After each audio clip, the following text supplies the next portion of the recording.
देखेंगे class 10th प्रश्नावली 5.2 समांतर श्रेणियां, प्रश्न नंबर 13 कर है 3 अंकों वाली कितनी संख्याएं 7 से विभाज्य हैं।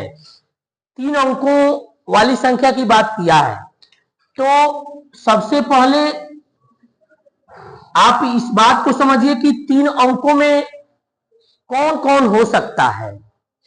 तो एक बार 3 अंकों की छोटी संख्या और एक बार 3 अंकों की बड़ी संख्या, यानी कि आप 100 से लेकर के और 999 इन्हीं के बीच की, इन्हीं अंकों के बीच का हम लोग संख्याओं की बात करेंगे।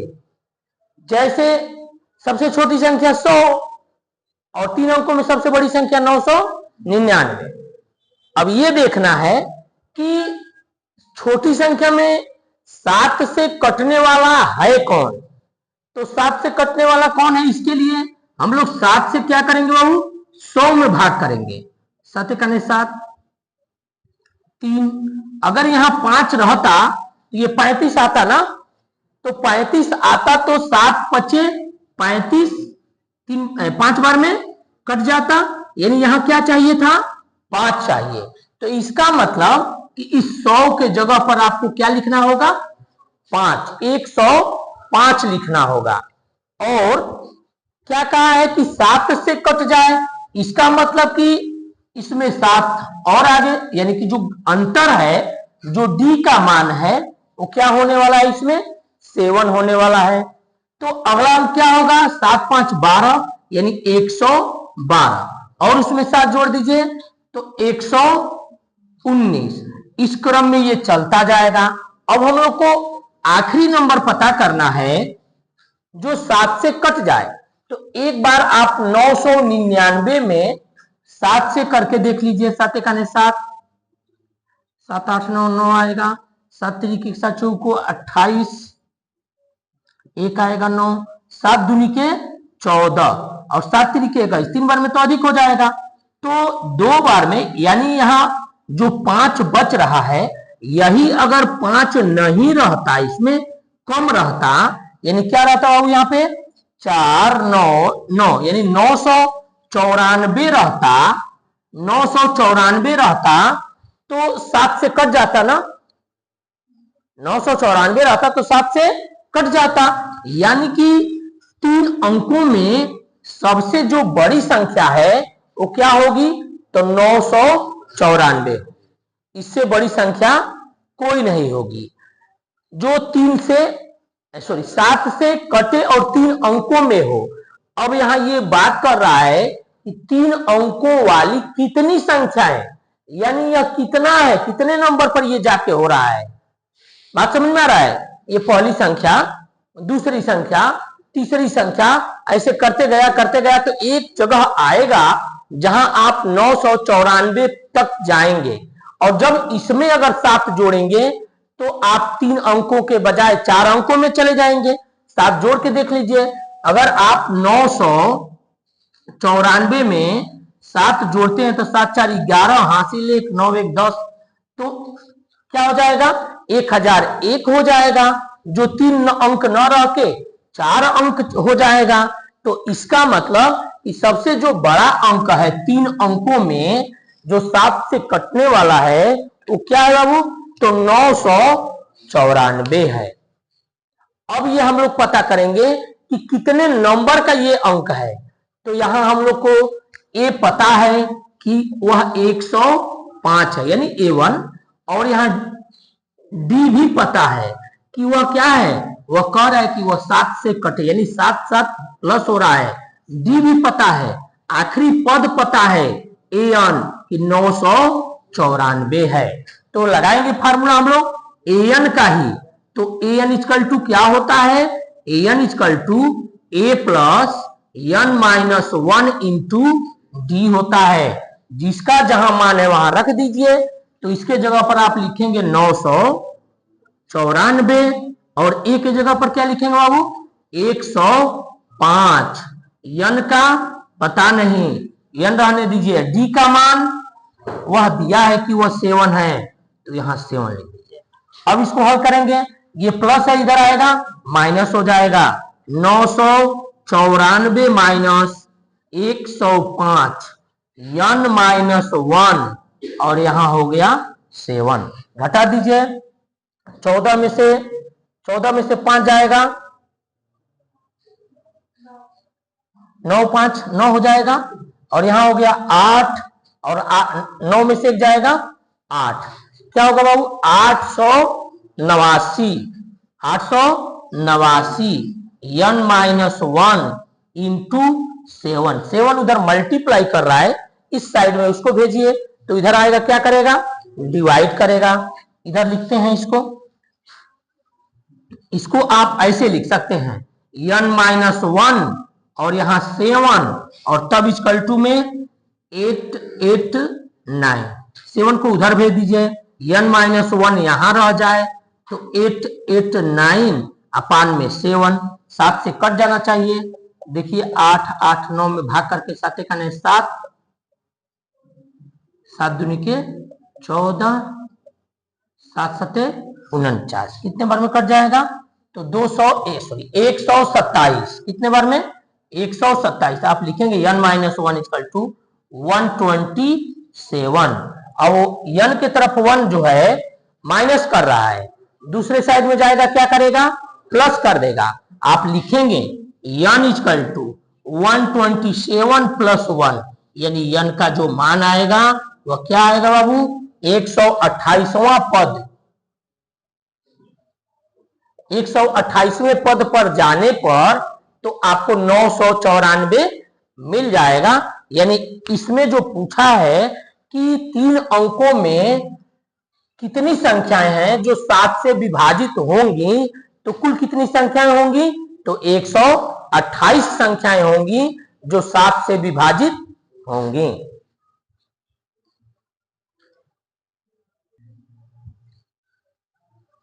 प्रश्न नंबर 14 में दिया है 10 और 250 के बीच में 4 के कितने गुणज हैं, ये प्रश्न पूछ रहा है। 10 और 250 के बीच में 4 के कितने गुणज हैं, तो गुणज होता है जो 4 से कट जाए, यानी 4 4 का गुणज है, 8 है, 12 है, 16 है, इस क्रम में, यानी कि वो 4 का सब गुणज होगा।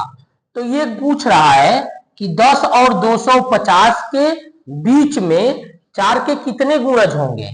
तो इसमें सबसे पहले आप ये पता करिए कि सबसे छोटा जो अंक है 10 और 250 के बीच में जो 4 से कटे, तो क्या होगा बाबू, इसमें पहले 12 होगा, पहला अंक 12 होगा, वही ना कटेगा। अब 12 के बाद 16 होगा, 16 के बाद 20, और भी आगे चल रहा है। अब आखिरी नंबर पता करिए कि जो 250 के बीच का कट जाए, यानी इसको हम लोग क्या लिख सकते हैं, इसको आप एपी लिख सकते हैं, ये एपी में है, तो एपी है ये। और आखिरी पद तो 250 में 4 से भाग करिए, 4 4 5 20, 4 छक्के 24, 4 दूनी के 8। अगर इसमें 2 कम रहता, 2 कम होने का मतलब क्या हो जाएगा, तो 248, 248 अगर रहे, भाग करने पर 250 में 2 बच रहा है ना, यानी कि वो 250 जो है 2 अधिक है, तो 2 कम कर दीजिए, तो 2 कम कर दिए तो क्या मिला, 248 मिला। यानी कि 10 और 250 के बीच यही सारे नंबर 4 के गुणज हैं, यानी 4 से कट रहे हैं। तो यहां हम लोग को पहला नंबर पता चल गया, यानी ए का मान हो गया 12, और डी हम लोग को मालूम है कि ये 4 का गुणज यानी 4 प्लस हो रहा है, का मतलब 4 होगा। और ए एन आखिरी जो पद है वह क्या है बाबू, 248 है। अब यहां हम लोग वही फार्मूला लगाएंगे ए एन वाला ही, A N equal to A plus N minus 1 into D. A N की जगह पर आप लिखेंगे 248। ए की जगह पर लिखेंगे 12, n का मालूम नहीं, n रहने देंगे, -1 और d के जगह पर आप लिखेंगे 4। 12 इधर प्लस है, इस साइड में भेजिए, माइनस हो जाएगा। 248 माइनस का 12 बराबर n-1, ब्रैकेट में इंटू करके या केवल ब्रैकेट में लिख देंगे, इंटू वहां छुपा हुआ है, यहां माइनस कराइए। 8 में से 2 जाएगा 6, 4 में से 1 जाएगा 3 और यहां 2, n-1 और यहां 4। अब 4 जो है मल्टीप्लाई कर रहा है n-1 में, इधर आएगा तो डिवाइड कर देगा। आप इसको लिखेंगे, इसको थोड़ा व्यवस्थित हम कर दें, n-1 और यहां 4, 2, 3, 6। अब इसको हम लोग भेजेंगे इस साइड में, क्या होगा बाबू, n-1 इक्वल टू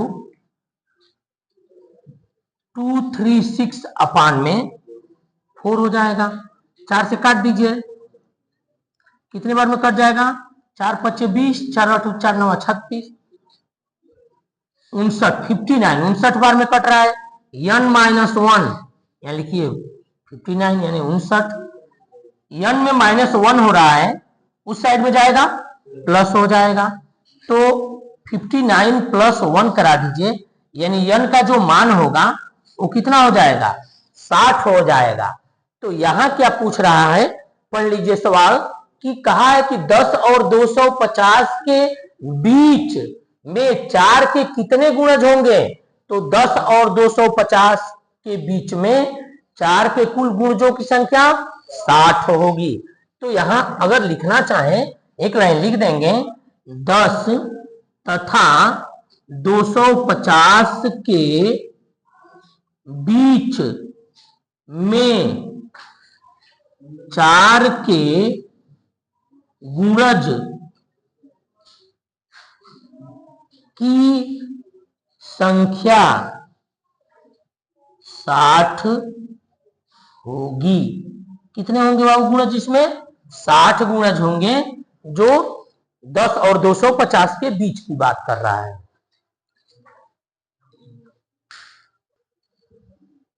अगला जो सवाल है हम लोग का 15 नंबर, कह रहा है n के किस मान के लिए दोनों समांतर श्रेणियों, यानी कि पहला जो दिया है 63, 65, 67 और दूसरा जो दिया है 3, 10, 17 के 90 पद बराबर होंगे। एक समांतर श्रेणियों का ये पद दिया है, नहीं एपी दिया है, और दूसरा एपी यहां ये दिया है। कह रहा है ये प्रश्न कि कहां पर जाने पर कितने मान लिखे जाएं जहां पर इसका भी वही मान आ जाए और इसका भी वही मान आ जाए, यानी दोनों का मान एक बराबर हो जाए। तो क्या करना है पता है इसमें हम लोग को, n पता करना है, वो कौन सा नंबर है जहां पर दोनों का मान एक बराबर हो जाए। तो पहले के लिए हम लोग हल करेंगे, तो यहां a का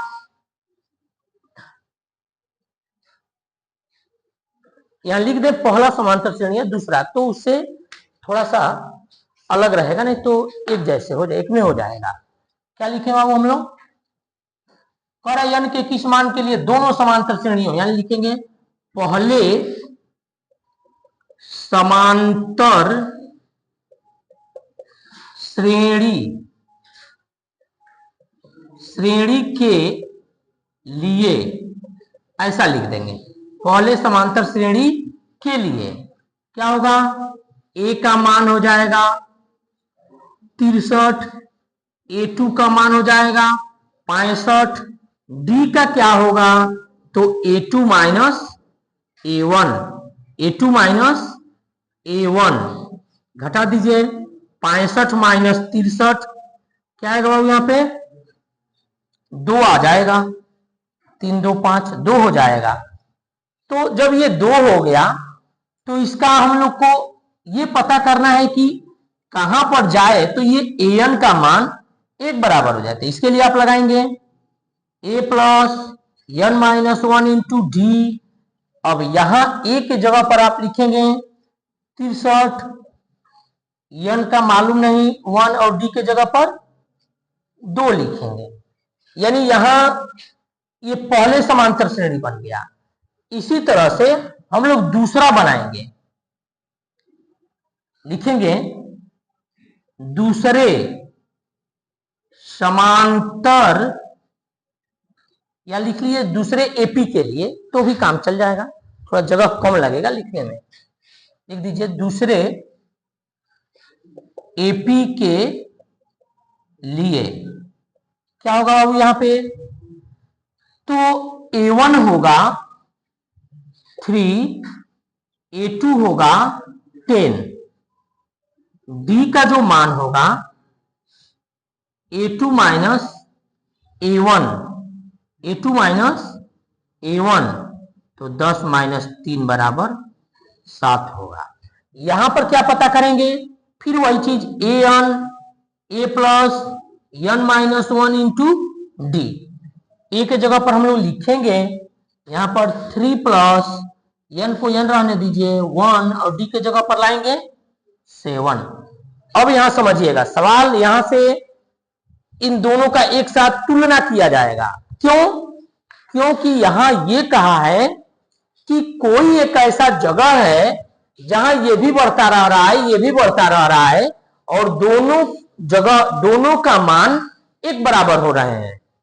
तो चूंकि n नहीं पता है तो हम लोग n को खाली कर दिए दोनों इक्वेशन में, पहले वाले में और दूसरे वाले में भी, यानी कि ये जो मान है वह इसके बराबर होने वाला है। तभी तो दोनों जाके एक बराबर हो रहे हैं ना। तो दोनों एक बराबर हो रहे हैं तो मतलब कि n पद है वो हम लोग पद ही नहीं लिखे हैं, वो n खाली रखे हैं दोनों में। तो यहां पर सवाल हम लोग का ऐसे हल होगा, एक तरफ आप उसको लिख दीजिए और एक तरफ इसको लिख दीजिए। यहां लिखेंगे 63 प्लस n माइनस 1 इंटू 2, और यहां इक्वल टू में क्या लिखेंगे बाबू, तो ये लिखेंगे 3 प्लस n माइनस 1 और इंटू 7, यानी यहां आप लिखेंगे 7। अब इसको हल किया जाएगा, 2 का इन दोनों में गुणा, 7 का इन दोनों में, तो ये होगा 63 प्लस 2n माइनस 2 और 3 प्लस 7n माइनस 7। कोई दिक्कत यहां तक समझ में आ रहा है? ध्यान दीजिए पीछे उधर, समझ में आ रहा है यहां पे, यानी कि 2 का इन दोनों में गुणा कर देंगे और 7 का इन दोनों में गुणा कर देंगे। ठीक है, अब यहां बराबर के इधर जितना हल हो रहा है पहले हल कर लीजिए, बराबर के LHS में और RHS जितना दोनों तरफ अलग अलग हल हो रहा है उसको हल कर लीजिए, और तब n को n के पास ले जाइए और अंकों को अंकों के पास।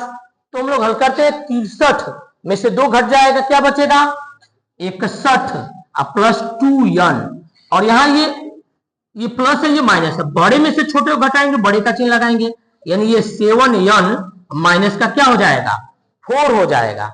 अब बिना n वाले को एक पास और n वाले को एक पास, यानी 2n और 7 को एक पास ले लीजिए, 2n और 7 उधर से आएगा तो क्या होगा माइनस हो जाएगा, और ये अपने जगह पर है, और 61 यानी 61 LHS से RHS में जा रहा है, माइनस हो जाएगा। अब ये घट जाएगा, क्या आएगा 5n आएगा माइनस का, बड़े का चिन्ह, और यहां दोनों माइनस है तो जुड़ जाएगा, अब बड़े का चिन्ह क्या होगा बाबू यहां 65 हो जाएगा। तो n बराबर माइनस 65 बटे में माइनस 5, माइनस से माइनस कट जाएगा, अब 5 से 65 कट जाएगा, कितने बार में 13 बार में, यानी कि ये नंबर कितना जुड़ रहा था, इसमें 2 जुड़ रहा था, तो 2 जोड़ते जाएंगे, 13वें स्थान पर वही मान आएगा जो इसमें आप कितना जोड़ रहे थे 7 जोड़ रहे थे, इसमें 7 जोड़ते जाएंगे, 13वें पर जो मान आएगा, यानी इसका 13वां नंबर और इसका भी 13वां नंबर, दोनों मान एक दूसरे के बराबर आएगा। यहां पूछा है कि n के किस मान के लिए दोनों समांतर श्रेणियों के 90वें पद बराबर होंगे, तो क्या होगा उसका मान, अतः वह 13वां पद है जहां पर दोनों समांतर श्रेणियों के मान एक दूसरे के बराबर होंगे। हम लोग इस बात को लिख दें यहां। अतः 13वां पद पर दोनों एपी के मान बराबर होंगे। ये इस सवाल का आंसर हो जाएगा।